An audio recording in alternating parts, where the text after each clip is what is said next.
네, 안녕하십니까. 금융보안연구원장 김영윤입니다. 이렇게 좋은 계절의 문턱에서 스마트 금융에 대한 그 주요 주제를 가지고 컨퍼런스에 기조 강연을 맡게 돼서 대단히 기쁘게 생각합니다. 그 디지털 타임스의 조명식 사장님을 포함한 여러 관계자 여러분께도 심심한 감사 말씀을 드립니다.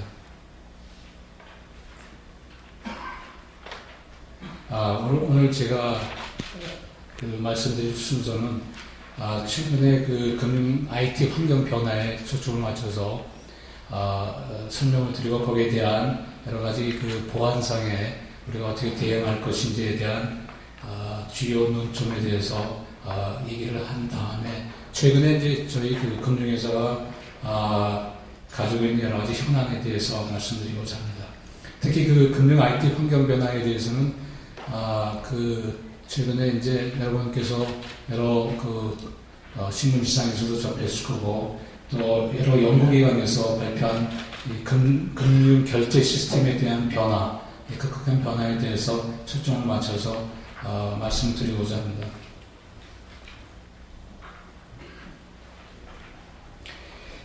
간단하게 머리말로서 우리 인류의 진화라는 걸 한번 종합적으로 한번 보면서 얼만큼 이 디지털 사회 또는 그 모바일 또는 SNS 융합 ICT가 인류에 영향을 미쳤는지에 대해서 간단히 한번 공유를 해보고자 합니다.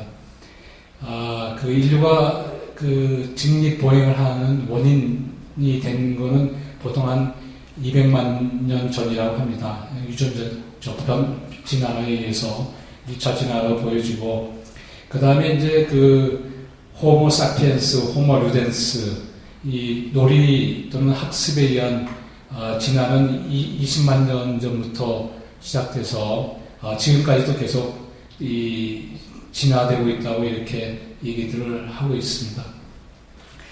그 다음에 이제 한 150년 전쯤에 전기가 발명이 되고 그 이후에 여러 가지 전기에 따른 이 혁신이 이루어짐에 따라서 제 기억으로는 한 40년 전부터 본격적으로 PC 시대가 도입됐고 그 다음에 30년 정도에 다 아시는 인터넷을 통한 네트워크가 확산되기 시작했고, 그리고 이제 2008, 9년 무렵에서 스마트폰, 아이폰이 도입이 돼서 지금 현재 상황에 이르고 있습니다. 여러분 지금은 IT 기반으로 한 모바일, SNS 이걸 기반으로 해서 상당한 이제 혁신이 이루어지고 있고, 그 다음에 이제 빅데이터, 그 다음에 클라우딩 또는 200만 년 전에서 20만 년 전, 지금은 한 3, 40년 사이에 디지털 시대, 모바일 시대, 호모 모빌리안이라고 어떤 학자들은 이름을 붙이는데, 앞으로는 이제 모바일에다 SNS까지 합쳐져서 호모 모비시우스라는 단어가 생길 거라고 하는 사람들도 있습니다.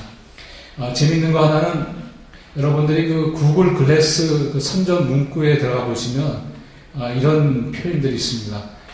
구글이 글래스를 장착한 글래스를 이제 발명을 했는데 호모 일렉트스에서 직립 보행을 하다가 어느 사이에 이 호모 디지쿠스 모빌리안 하면서 이 허리가 굽어지고 목뼈도 좀 굽어지기 시작했다고 합니다.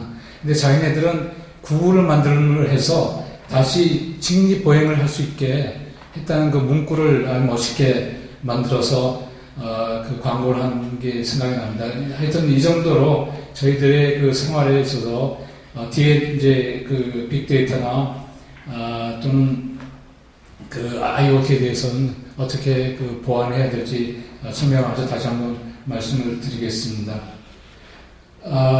그리고 또 하나는 뒤에서 설명하겠습니다만은 이 결제 부분에 있어서는 그동안에는 이제 금융회사가 이 IT 기술을 이제 활용을 해서 금융을 해왔다고 본다면 앞으로는 IT 또는 IT 플랫폼들이 금융회사를 제휴 또는 자회사 등등으로 해서 이 특히 결제 부분에 있어서는 상당히 큰 영향을 미칠 거고 미래에는 아마도 그 모바일과 IT 기반을 한 모바일과 모바일 또는 SNS 합쳐진 ICT가 미래 금융시장의 결제를 주도하는 그런 회사들이 있던 세력이 될 거라고 이렇게 방향을 설정해 봅니다. 우선 환경 변화 중에서 우리나라를 중심으로 해서 다 아시겠지만 우리나라가 세계에서도 그 초고속 인터넷에 있어서는 굉장히 큰 강자로 되어 있고 모바일 폰, 공인증서 이분에 있어서도 상당한 이 확산이 돼서 활용하고 있습니다. 인터넷 뱅킹 가입자가 한 1억만 명이고 그 이용자 OTP 이용자도 지금 1,000만이 돌파하고 있는 상황입니다.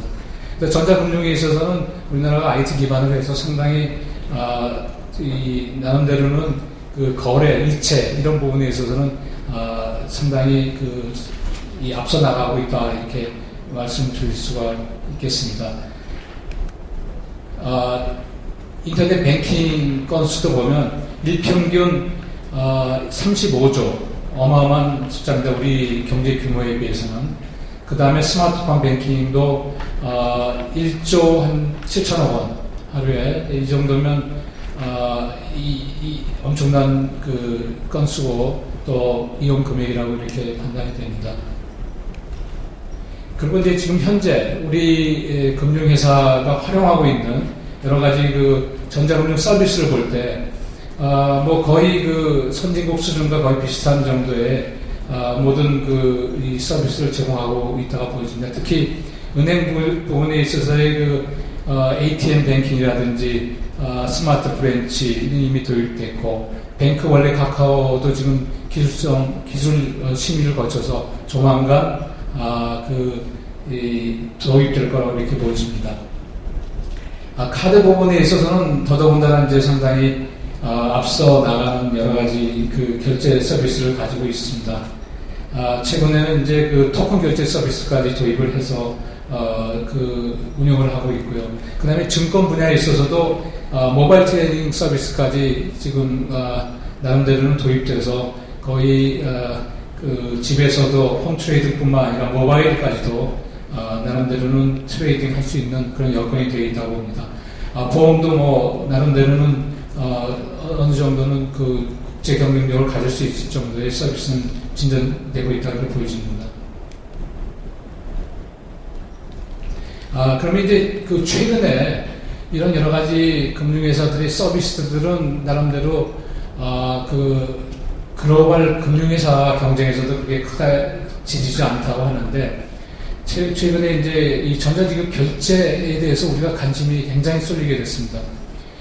거기에는 물론 이제 그 공인증서 폐지 또는 이제 천성이 코트, 소위 천성이 코트로 이름되는 여러 가지 불편, 그 다음에 공인증서의 의무화 폐지, 등등 해서 얘기 나오다가 최근에는 이제 그 알리페이랑 페이팔이라고 하는 중국과 미국에 있어서의 그 전자상 거래가 갑자기 크게 부각되면서 우리나라는 그럼 어떠한 상황이냐 또는 우리나라는 그런 상황이 되려면 어떻게 해야 되느냐 하는 여러 가지 이 문제에 직면하면서 크게 이제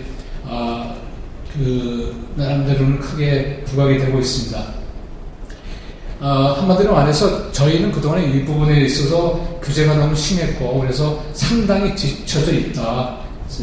전자지급 결제 부분에 있어서는 금융회사가 하는 전자지급 결제가 아니라 뒤에서 설명하는 한 4가지 주체가 있는데 4가지 또는 5가지 주체가 하는 이 전자지급 결제에서는 상당히 뒤져 있고 미래의 방향은 아마 이쪽으로 갈 것이다 하는 쪽에서 강조하기 위해서 제가 한번 각각에 대해서 말씀을 드리고자 합니다.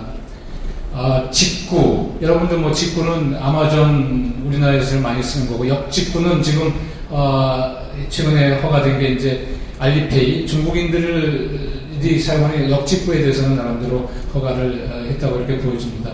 이러한 그 모든 것들이 지금 현재 그 편의성에 상당히 부족해서 여기에 대한 관심이 커지고 있다고 이렇게 보여지고, 이 공급자 측면에서 보면 이 PG사, OTT, 오버 더 탑에서 대부분 이제 인터넷 플랫폼 회사라고 보시면 됩니다.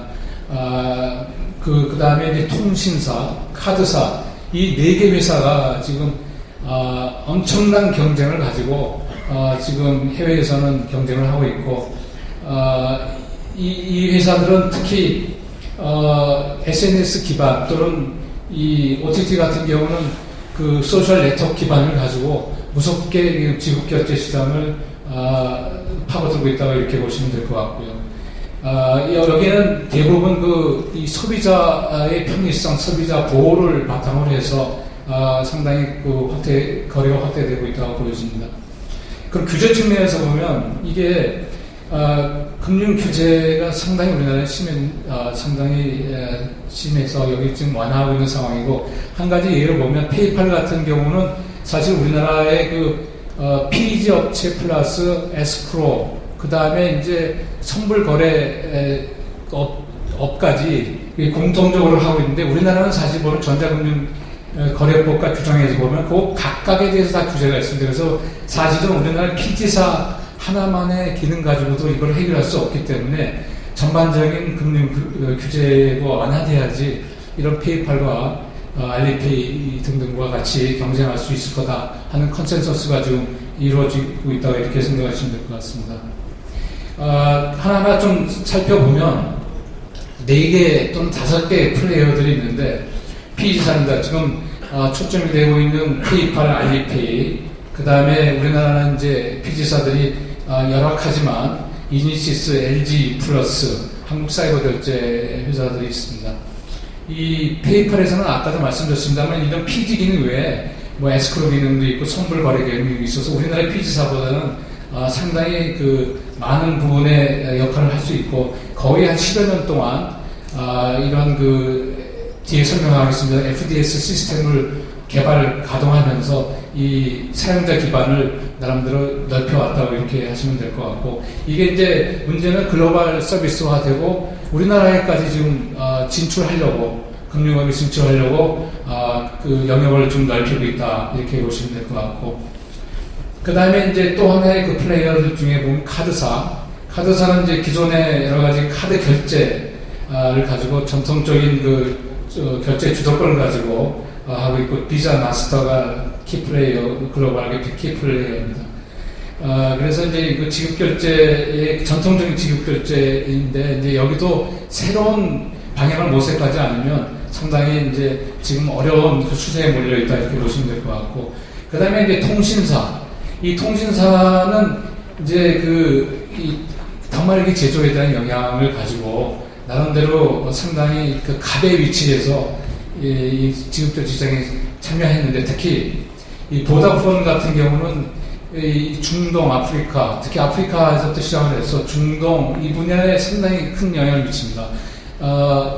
아프리카 같은 경우는 시작을 어떻게 했냐면, 아프리카에는 은행 개념이 없고 지점이 없으니까 핸드폰 활용도를 바탕으로 해서 이 엠페사 같은 여러 은행 역할을 할 수 있는 기능을 가지는 지점들을 만들었다고 보여집니다. 그래서 이 은행의 개념이 없는, 은행 지점이 필요 없는 아프리카라든지 중동, 아주 저개발국인 유럽의 몇 개 회사에서, 몇 개 국가에 있어서는 이런 나름대로는 통신을 기반으로 한 지급결제, 가장 금융에 있어서 중요한 부분인 지급결제가 은행 금융회사가 필요 없는 통신사를 바탕으로 해서 지금 상당히 크게 진전되고 있다고 이렇게 보면 될 것 같고, OTT 회사는 이제 간단히 말씀드려서는 구글과 우리나라 같은 경우는 네이버에 해당되는 IT 플랫폼 회사들인데, 사실은 여기가 상당히 강점이 있습니다. 그래서 구글과 페이스북은 엄청난 자기 소셜 네트워크 기반을 가지고 이게 지급결제 쇼핑몰에서 특히 지급결제 시장을 확산하고 있는데 이 분야가 상당히 주의 깊게 봐야 될 분야고, 또 하나는 이제 여기는 제가 포함시키지 않았습니다만은 이 그 단말기 제조 회사 중에 그 애플 같은 경우는 사실은 여기서 단말기 제조도 하지만 또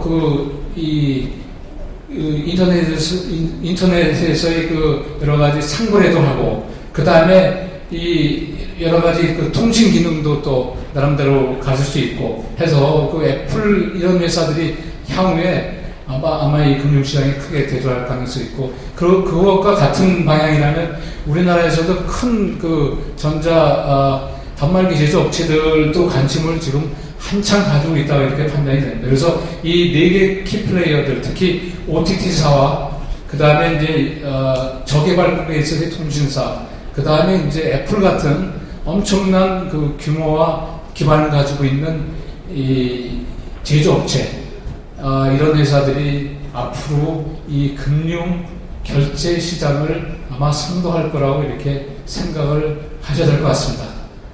그러면 이제 지금 현재 이런 그 전자결제가 시장이 엄청난 시장이 있는데, 그 외에 그러면 저희가 그 현재 여러 가지 그 보안 위험들이 어떻게 있는지 그래서 간단히 말씀드리겠습니다. 이거 여러분들이 이미 다 전문가들 사이에는 다 아시는 내용이니까 간단히 설명드리면 몇 가지 캐테고리 시켜서 말씀드리면, 우선 그 디도스 등등의 한 그 외부 위협, 이거는 아직도 글로벌하게는 가장 이 보안업체 또는 당국에서 관심을 가지고 하고 있는 분야입니다.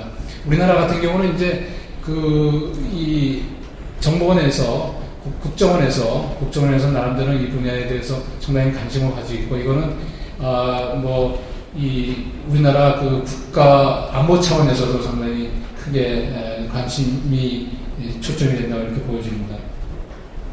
그 다음에 이제 가장 금융회사 입장에서는 이제 그 관심을 가져야 될 게 내부 위험. 이것은 전자금융뿐만 아니라 여러 가지 그 사고에 의해서도 이 관련된 여러 가지 정보가 유출되는 이런 부분들이 있는데, 이것은 나중에 결국에는 금융회사가 소송과 관련돼서 포렌싱 여러 가지 레디니스라고 미국의 학자들은 이렇게 표현을 하는데, 이런 부분에 있어서 준비를 하는 데 있어서는 얼만큼 잘 갖춰주게 내부 위협에 대한 내부 통제라든지 정보 유출에 대해서 어떻게 나름대로 관리할 수 있는 체계를 갖출 수 있는지에 대한 경각심이 좀 필요하다고 보여집니다. 그 다음에 이제 이용자 위험, 이거는 이제 소비자 보호 차원에서 이 전자금융 사고, 보이스피싱 등등한 여러 가지 사고에 대한 건데, 특히 최근에는 이 APT라고 해서 사회공학적 기법 등을 이용해서 상당히 긴 기간 동안에 이런 부분들이 보이스피싱도 스미싱도 하고, 또는 메모리 해킹 APT에 상당히 긴 기간 동안에 잠복해 있으면서 이용자 위협하는 그런 방향으로까지 바뀌고 있다고 보여집니다. 그 다음에 이제 올해 카드 정보사, 카드사의 정보 유출에서 나타났습니다만은 외부 아웃소싱 업체들에 대한 여러 가지 유출 사고, 이거는 이제 지금 금융회사가 갖고 있는 가장 큰 현안이라고 볼 수도 있습니다. 정보 유출 위험 중에. 왜냐하면은 그동안에 이제 기존에 제휴업체, 보험 대리업 등 포스 사업체 등에 나간 정보에 대해서 어떻게 관리할 것이냐에 대한 각 회사들이 나름대로 여기에 대한 보안 방안들을 좀 가지고 있을 것 같습니다. 최신 해킹 위험에 대해서 메모리 해킹 등등 이건 생략하도록 하겠습니다.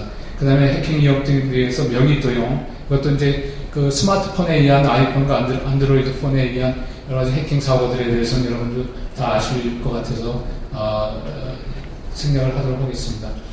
그 다음에 이제 여러분들 이제 빅데이터 또는 IoT에 대해서 어떻게 보완을 해야 될 것이냐. 아직은 보면 우리나라에서 이것이 굉장히 현학적으로 들리게끔 되어 있습니다. 아직 현실적으로 우리한테 금융회사 특히 어떻게 다가올 거에 대해서는 좀 막연한 부분들이 있는데, 금융회사 쪽에서는 아무래도 리스크 관리라든지, 또는 이제 사기라든지 범죄 이런 부분에 대한 빅데이터 분석을 좀 많이 필요할 부분들이 있을 것 같은데 여기서 가장 중요한 부분들은 아무래도 그 데이터의 보안, 그 다음에 프라이버시를 어떻게 지킬 것이냐. 우리는 이제 개인정보법이나 신용정보법에서 이 프라이버시에 대해서 나름대로는 규율을 하고 있는데 그거를 넘어서 이제 사실은 이제 그 실행 단계에서 이 데이터들을 어떻게 철저하게 보안 강화할 것인가에 대한 나름대로는 나름대로는 체계가 가지고 있어야 될 것 같다는 생각이 듭니다. 그 다음에 IoT는 이제 크게 보면 IoT의 기술이 승리하려면 세 가지 요소가 있습니다. 그 스마트 디바이스가 있어야 되고, 그 다음에 센서가 있어야 되는데 그 센서가 그 네트워크를 가지고 있는 센서가 있어야 되고, 그 다음에 이제 서비스가 따르고. 그래서 IoT는 이게 세 가지 부분으로 구성되어 있습니다.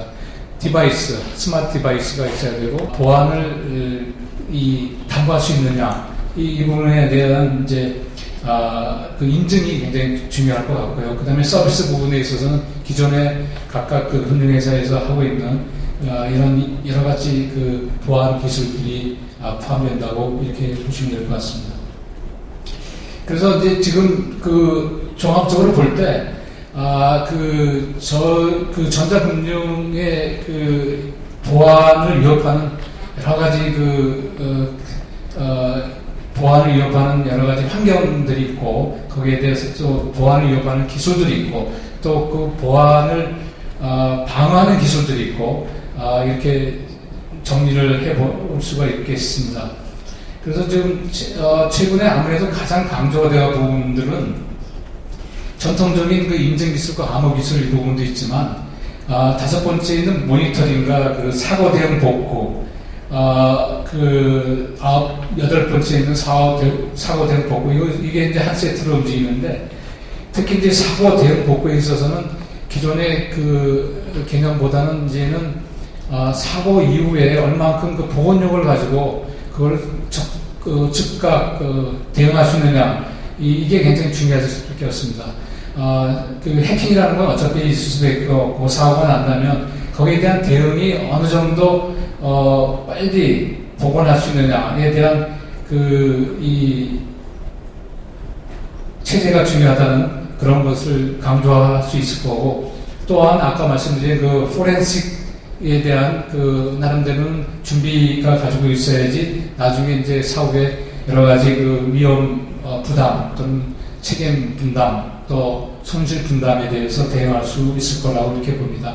그래서 이제 그 모니터링과 사고 대응 복구, 이게 이제 이 몇 개의 그 IT에 대한 큰 컨설팅 회사들은 사이버 리질리언스라는 표현을 쓰면서 그 요새는 사고 대응 복구에 상당히 주안점을 두고 있습니다. 그 다음에 이제 저희가 강조하는 것들은 그 복구에 대한 사전 사후에 어떻게 그 보안을 관리하고 있는지 보안 관리 시스템. 그래서 보안 관리 시스템은 이제 그동안에도 상당한 많은 변화가 왔습니다만은 지금은 이제 성숙 단계에서 이 보안 관리를 어떻게 금융회사에서 효율적으로 관리하고 책임을 만드냐, 여기에 대한 상당한 노력이 필요하고, 지금 그 분야에 대해서는 저희도 그렇고 당국도 관심을 가지고 노력을 해야 될 것 같습니다. 그래서 그러면 금융보안 패러다임이 지금 여러 가지 좀 앞뒤가 안 맞은 면이 있지만 패러다임이 어떻게 변화되어 있는지에 대해서 말씀드리면, 지금 제가 말씀드린 그 보안 관리 시스템에 대해서 나름대로 중요도가 바뀌고 있는데, 이게 보시면 그 1단계에서 보면 50년대, 80년대까지 주로 이제 기술적인 보안, 기술에 있어서 어떻게 그 보안을 할 것인가, 아까 말씀드린 암호, 인증 기술 이런 부분들이 될 것이고, 그 다음에 이제 80년대에서 90년대 중반까지는 대부분 이제 이 매니지먼트에 어떻게 경영에다가 이거를 좀 도입시킬까 해가지고 각 회사들이 IT 부분도 만들고 본부장들도 만들고 IT에 대한 오퍼레이션 오피서도 만들고 해서 하는 단계였고, 그 다음에 이제 그 단계가 좀 지나니까 2000년대 초반까지는 그걸 어떻게 제도화하느냐, 규정화하느냐에 대해서 좀 많이 노력을 했던 것 같습니다. 그러나 지금 단계에 있어서는 그 가버넌스를 조금 더 고차원적으로 만들어서 이 책임과 권한을 어떻게 확실하게 분담할 것인지. 그래서 그거는 그 금융회사나 또 회사에 있어서의 그 이사회, 또 CEO, CISO, 그 다음에 이제 감사위원회, 또 감사, 이런 그 전체적인 시스템, 그 다음에 실무진과의 연결, 그 다음에 이 사람들의 권한과 책임, 그리고 심지어는 이제 나중에 이제 제재까지를 생각하는 이 가버넌스가 상당히 이제 중요해졌고, 그동안에 이제 그 글로벌하게도 본격적으로 2013년 전에 스탠다드가 만들어져서 이것이 이제 금융회사에 활용되고 있는 그런 단계라고 보여질 수가 있겠습니다. 저희 나라도 사실 이 분야에 있어서는 이제 지금 시작하는 단계고, 이 가버넌스를 어떻게 그 금융회사에 확산시킬 것인가에 대해서도 많은 공감대가 이루어져야 될 거라고 이렇게 보여집니다. 그러면 또 하나의 그 패러다임 변화는 아무래도 그 편의성과의 조합. 그동안에는 이제 규제 중심의 우리가 보안이었다 그러면, 특히 우리나라 같은 경우는 지금 이 모바일 결제, 지급 결제 시장이 사실은 그렇게 성숙되어 있지 않기 때문에 이 모바일 시장을 어느 정도 산업을 같이, 나름대로는 진흥시키면서 이것과 보완해 줄 수 있는 보안을 어떻게 가질 것인지에 대한 고민이 많이 필요합니다. 특히 이제 그 스마트폰이라고 하는 모바일 그 인증 방식에 대해서 지금 여러 가지 검토가 되고 있고 일부는 이제 도입이 되고 있는데 이 부분에 대해서는 앞으로도 계속적으로 지속적으로 그 당국과 이 자유기관 기구들이 노력을 기울여야 될 것으로 보여지고요. 지급결제 보안에 대해서 이제 그 지금 대표적인 그 피지사라고 할 수 있는 페이팔과 알리페이랑 비교해 보면 우리 같은 경우는 사실은 그 편의는 굉장히 낮습니다. 그 다음에 이제 그 부정거래 감지 강화도 우리는 이제 사정세트라고 하는 키보드 보안, 방화벽, 공인증서, 백신, 뭐 전통적인 사정세트를 가지고 계속 이렇게 하고 있는데, 그 페이팔과 알리페이 같은 경우는 이미 그 FTS 시스템이 나름대로는 정착이 돼서 한 10여 년 동안 계속 업데이트하면서 FTS 시스템이 나름대로 큰 역할을 하고 있고, 그것에 의해서 사실은 이 지급결제 시장이 상당히 활성화되고 있다고 이렇게 보시면 될 것 같습니다. 그 다음에 이제 그것과 연결해서 FTS 시스템에 어떻게 하면 그 활성화를 시킬 것이냐, 이게 굉장히 중요한데, 우리나라는 지금 그 카드사만 어느 정도는 FTS 시스템을 도입했다고 이렇게 하는데, 사실은 FTS 시스템이라는 게 그 마들이 굉장히 많습니다. 그 중에 이제 중요한 마들 두 개를 소개시키자면, 간단히 말씀드려서, 하나는 이 범죄 또는 사고가 나는 유형을 계속 만들어서 그 룰을 만드는 거에 한 부분이 있고, 모델을 만들어서 그 룰과 비교해서 하는 그 한 부분이 있고, 또 하나는 FTS 시스템 카드사는 우리나라 카드사가 많이 갖추고 있는데, 그거는 또 하나는 어떤 그 정상 거래에서 벗어나는 거래, 아웃라이어에 대해서 탐지를 하고 그거에 대해서 이제 대응하는 그런 모델 두 가지가 있다 보면, 앞에 부분 모델에 대해서 우리나라가 아주 굉장히 취약합니다. 그래서 카드사뿐만 아니라 은행도 지금 도입 초기 단계인데, 이것을 어떻게 하면은 효율적으로 도입할 것인지에 대해서도 금융회사에서 굉장히 고민이 필요하고, 자유기구와 감독당국이 이걸 지원해야 될 것 같다는 생각이 듭니다. 그 다음에 또 하나는, 이게 굉장히 중요한데, 이 페이팔과 알리페이, 심지어는 중국에 있는 알리페이조차도 이러한 그 징벌적 손해배상제, 그 다음에 그 책임과 권한, 우리나라 같은 경우는 그러면 어디까지 피지사가, 지금 현재 시점 피지사가 책임져야 될 거고, 카드사가 책임져야 될 것이고, 이러한 정확한 책임과 권한, 그 다음에 이제 손해배상에 대한 나름대로 인프라가 갖춰져야 될 것 같다는 생각이 듭니다. 그런데 여기에 대한 보험이 제도가 인프라로 뒷받침돼야 될 것 같다는 생각이 들고요.